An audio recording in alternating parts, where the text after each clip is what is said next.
Hello, welcome to Locked on Sharks, the premier hockey podcast of your favorite team in the Bay Area. And on today's episode, bold, spicy, caliente predictions about the Sharks and what this season is going to be for them, including maybe a return of an old friend. All that and more on today's episode of Locked on Sharks. You're Locked on Sharks, your daily podcast on the San Jose Sharks. Part of the Locked On Podcast Network, your team every day.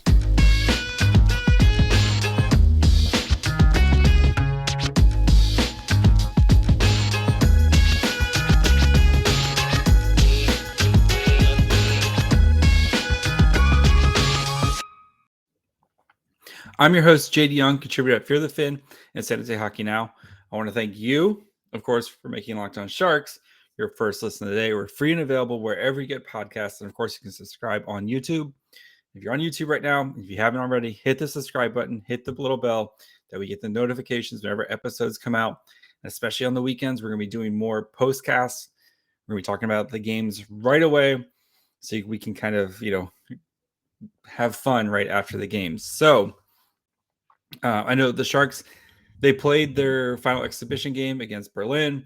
Not too much to take away from that, with the exceptions of, I think, William Eklund and Thomas Bordeleau not going to be playing opening night. And I think as soon as they get back to San Jose, they're probably getting sent back down to the Barracuda until they basically earn their way up onto the Sharks. And, I still think the Sharks are going to struggle to score goals.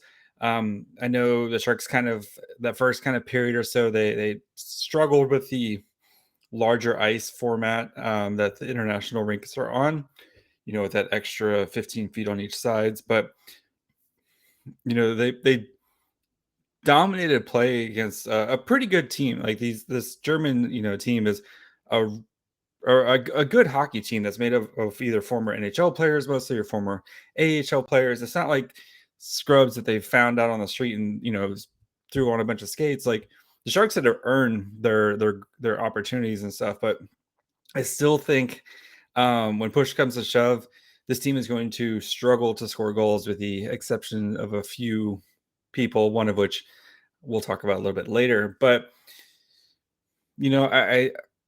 there was some encouraging stuff. I think there's going to be more NHL caliber players, and guys like Luke Cunnin, Oscar Lindblom, Steven Lorentz. I'm really impressed with Steven Lorentz's game so far.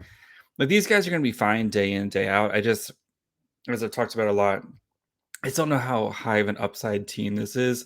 And, while they may do a lot of the little things right, I don't know if they have that special talent to be able to kind of win games that aren't 3-2. Your goaltender kind of has to be extraordinary. So again, it looks like it was a super cool experience. The European and like hockey crowds look really fun, and hopefully the NHL, maybe we can start adopting some of these things, like the standing room thing only behind the goal looked awesome, and just like the chants and the singing and all that fun stuff, like that looks like a blast. And hopefully, like the NHL, we can start adopting some of these things and making them some of our own, and like kind of really bringing the energy to the game. I mean, if you're listening to this, you're a hockey fan, and there's nothing better. Like, I mean, I grew up like kind of enjoying hockey, but then like when I went to my first game, I was like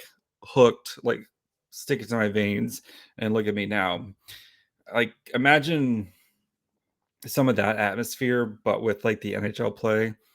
Like, you tell me how that wouldn't, it would just be amazing. And again, NHL, hockey is one of the best games in the world to watch, especially live. Like, there's nothing, if you're listening to this, you've never been to a Sharks game, even if they're bad, like, you have to go. It's just one of the best experiences going to an NHL game, just because you don't realize like the speed and everything they're doing, and how it's just so nonstop. But like, if you could bring that kind of European crowd interaction to the NHL game, oh boy, we'd be cooking with fire with that. So really cool to see that. And, I think it's been really cool to see kind of the Sharks as they've kind of been touring through Germany. Now they're heading to Prague now, kind of how they've been doing a lot of stuff with the fans and really trying to make, branch out the NHL game and try to help draw in new fans and for hopefully forever teal fans.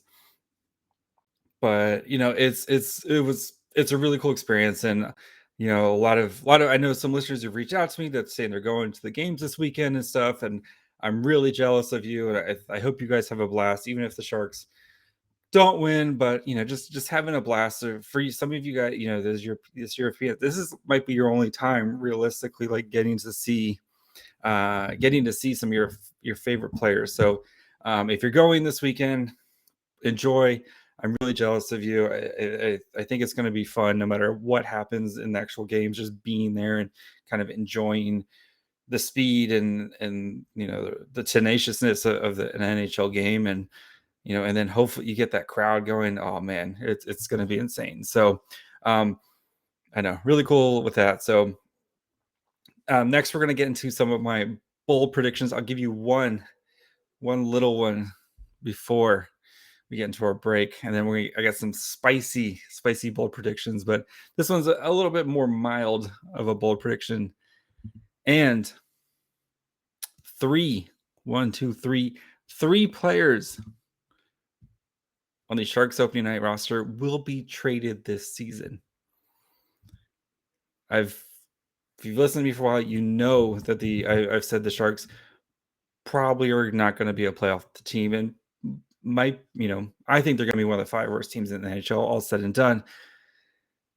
So that leads me to believe that when you get to the trade deadline, you're going to be selling off some of these players for potential assets. And if I had to guess the 3, I would go Nick Bonino, who doesn't want a third, fourth line center who can kind of play. He can play on your penalty kill. He can, if you need him to play up on the wing in a pinch, like Nick Bonino, total professional. He's going to come in, do his job, be a great guy in the room. So, and then when Nick Bonino leaves, Thomas Bordeleau can slide in and play your 3C for the rest of the season. Boom. So Nick Bonino, number 1. Matt Nieto, number 2. Penalty kill specialist, can chip in some goals. Again, he's not going to cost you anything against your cap, really, by the time the trade deadline gets going. Kind of like what we saw with Andrew Cogliano, team that just wants to kind of add a little bit of extra on their penalty kill. If you need to healthy scratch him, you can healthy scratch him. If you need to play him, you can play him. Perfectly cromulent fourth line winger for a championship caliber team. And then my other one is James Reimer. You've signed Aaron Dell to kind of be your break glass in case of emergency. You got Straussman and E2 Makaniemi, both who've played professional games. I know Straussman has played in Sweden, and Makaniemi, I know, is coming back from his injury, but he played in the AHL last year. Those guys are going to be your potential goalies of the near future, along with Kaapo Kähkönen. If Straussman plays really well, he might sniff some NHL games at the end of the season. If not, Aaron Dell is a perfectly fine goalie who can play a spot start while Kaapo Kähkönen finishes out the season. But James Reimer could be a nice goalie for a championship caliber team who maybe wants to add to their goalie depth and just kind of, solidify things. James Reimer, super great guy. He's going to do whatever he's asked. Total team player. Gonna, beloved by every fan base who's had James Reimer, loves James Reimer. So those are my 3 that I would go with. But yes, 3 Sharks will be traded at the trade deadline. So 3 Sharks on the opening night roster. And then before we continue to some of these spicy predictions, let's take a quick break. Talk to you guys about our friends over at BetOnline.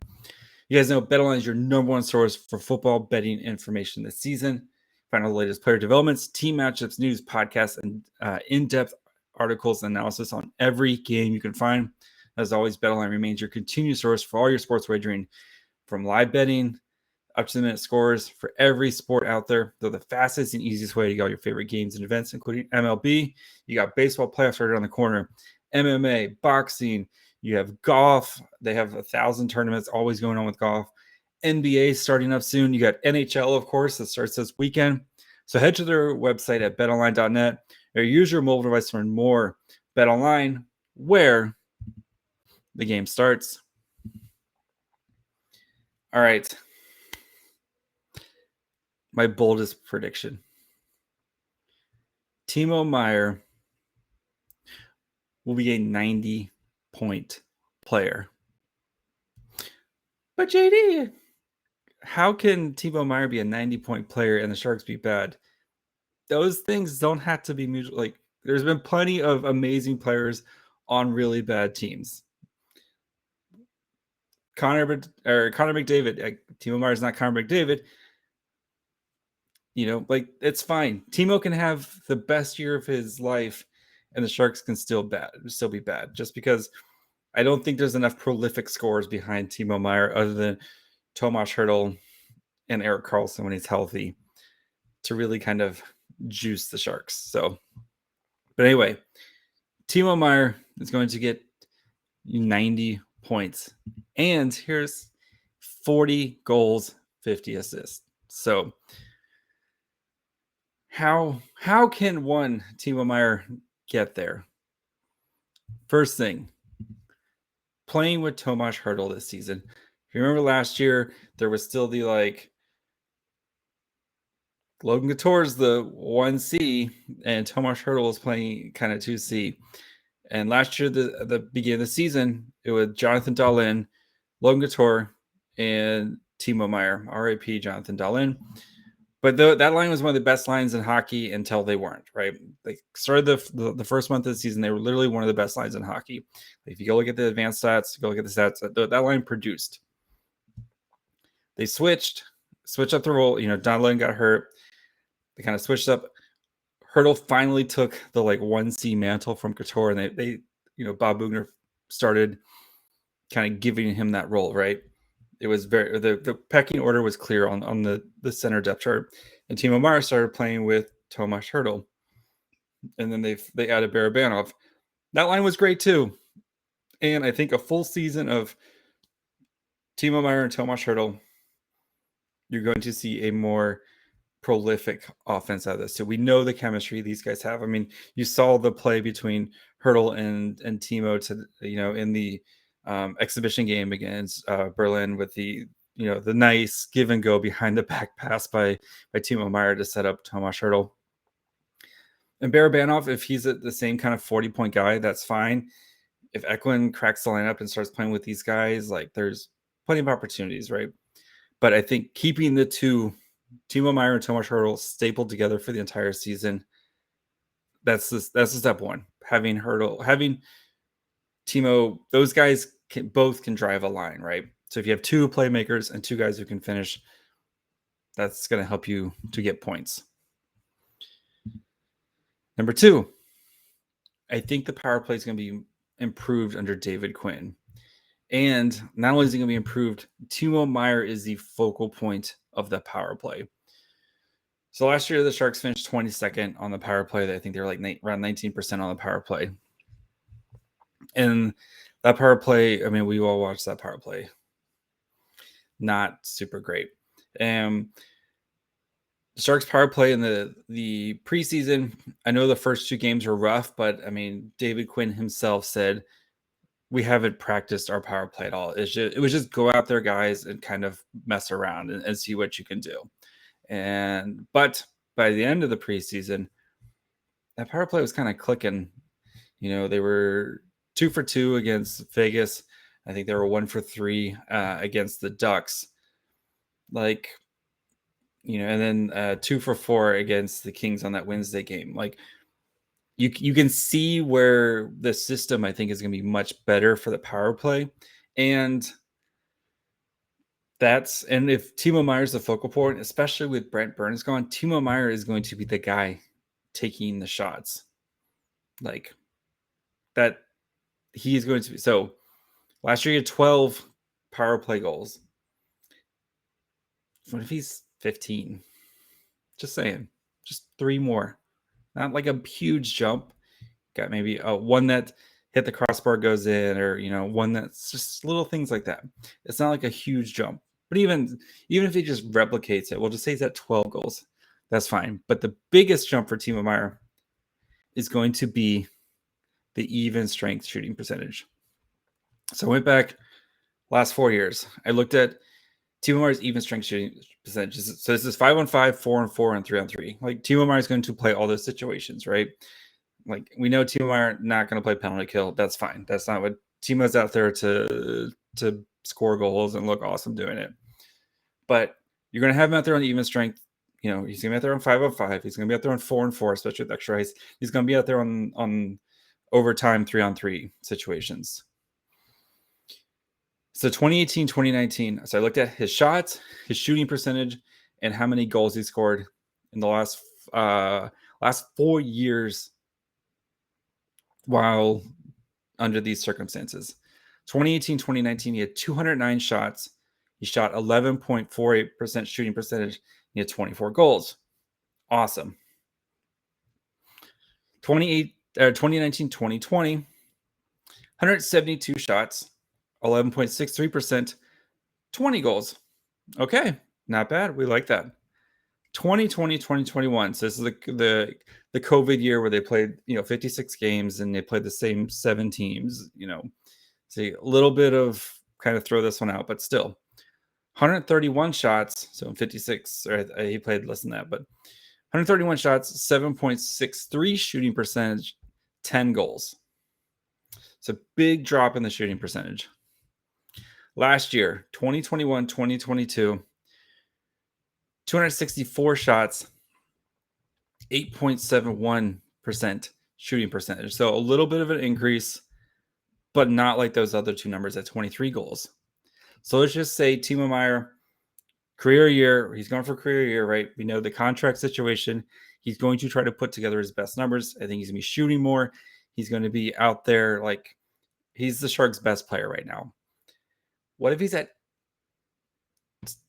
10% shooting percentage? So I think that's, that's between those numbers. That feels, we'll just kind of round up there. So that's 27.5. So we'll bump it up to 28 goals with a little bit of puck luck. 28 goals at even strength. 12 goals on the power play. Not a big math guy. That's 40 goals right there. And then Tomas Hertl, you know exactly what you're going to Tomas Hertl.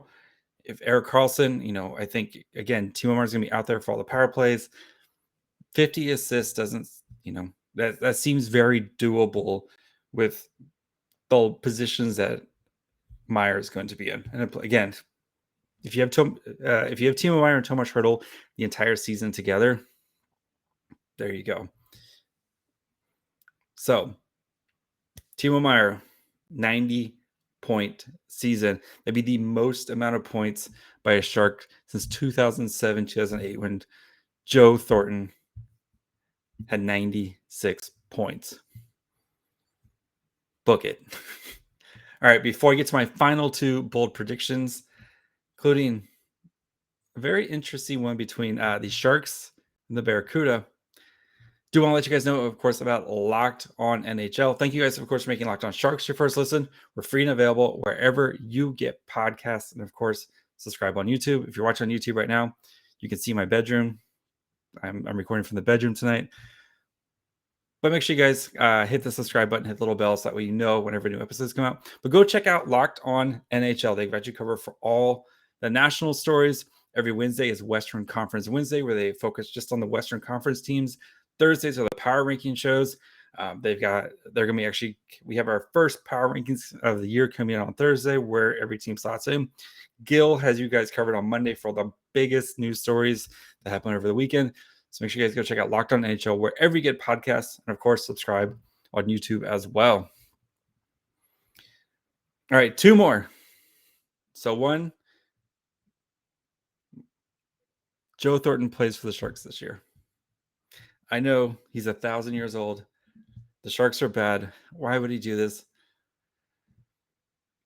Because I think Joe Thornton, he's a big softy, and he just wants to play again. He's already been moved back to San Jose, already kind of training, skating with the boys. Joe Thornton comes in. He knows. I think he's given up on the dreams of winning a cup, and he just wants to go out there and hang out with the boys and have fun again. And you know what? It's not like he has to worry about a streak, a playing streak or anything like that. If he just wants to go out there, hang out, he's a good, he's going to be a good influence for the young guys of kind of being a professional and knowing what to do. And I know I think Joe Thornton's probably done. Who cares though? It'll be fun to just watch Joe Thornton skate around and do something. I'll even go even further. Joe Thornton will be playing for the Sharks when Patrick Marleau's jersey is retired. He'll be there. He'll be suited up that night. They'll probably make him the starting, on the starting line. I'm going to go that far for the Patrick Marleau retirement in, I think it's February or whatever. Joe Thornton is going to be playing for the Sharks then. So, all right. And then my final bold prediction. The San Jose Barracuda will finish this season with more points than the Sharks this year. So keep in mind, the Barracuda played 10 less games than the Sharks. So that is if the Sharks won all 10 of those games, that's a 20-point swing. Sharks aren't going to win all 10 of those games. But Barracuda played 72 games. The Sharks, of course, play 82 in the NHL. Barracuda were really bad last year. They had 46 points in 68 games last year. They've standardized the AHL schedule. They've, kind of every team plays 72. You're, X amount of games in your conference, in your division, conference, all that stuff. They try to standardize it. Sharks had 77 last year. That is, so even if the Sharks maintain, that is a 31-point jump for the Barracuda. And I know what you're thinking, like the Sharks have more competent NHL players, maybe the goaltending, if Capo Kakkonen, Timo Meier is supposed to score 90 points for you. I just believe in this Barracuda team. I think you're going to have such an injection of talent on this Barracuda team. We're going from like below AHL replacement players to soon to be NHL players. It's going to be such a huge jump in talent. I love the coaching staff. I think John McCarthy is going to develop these guys. The two WHL coaches that they brought in, those guys know how to work with young players and get the most out of them and develop these guys for long-term success. And I think there's a lot of fun energy.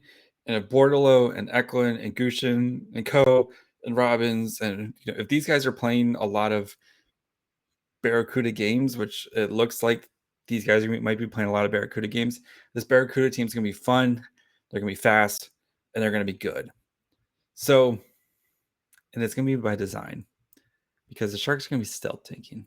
They've done all the things, guys. We brought in, we've raised the talent level, but if they keep those Barracuda guys in there, they want the Barracuda team to win. They want them to be successful. Winning builds winning. You develop that winning culture by winning games. And if they want to keep these young guys down there, let the NHL guys kind of bottom out this year. Go get yourself a nice top 5 pick in a loaded draft class. And then you start bringing them up next year when they've worked out all their kind of kinks and they've worked out all this stuff and, prove that they can be NHL caliber players. That's fine by me. And if you're adding a Fantilli or a Connor Bedard, please, or a top 5 pick and what's supposed to be a super loaded draft class, then the season is a success as long as Timo Meier scores 90 points. So those are my bold predictions. 100% chance to be wrong. No, the Timo one, there's a good chance, right? It'd be pretty fun to watch Timo score 90 points this year. So that's going to do it for me today. Be back tomorrow. I'm going to We're doing a preview show with the Preds, so we're gonna have some fun with this one. Where I think we're playing takes out of a hat, where they put a bunch of kind of random takes and they draw one out, and then we're gonna be talking about that. So make sure you guys follow along for that. And then on Friday, we're gonna get you guys ready for the weekend's games, kind of what looking forward to, kind of what the Sharks need to do, and just enjoy that hockey season is here. So make sure you guys are following along on the old Twitter, Facebook, and Instagram at Locked On Sharks. You can listen, of course, wherever you get podcasts, Apple, Spotify, Odyssey, all those places. YouTube, you can see my dark bedroom right now. Subscribe there. So yeah, if you haven't already, please do hit the little bell notifications. You know exactly when the episodes come out. Spoiler, they come out on YouTube first. They usually do premieres, nice little watch parties. People can, kind of go in and comment in the chat as the episode's going on, make fun of how stupid I look or all the dumb takes I have. That's fine. So make sure you guys, watching, liking, subscribing, leave little comments on YouTube. Follow me on Twitter at myfryhole. And yeah, be back tomorrow with the first crossover of the season with the Nashville Preds. Until then, bye, friends.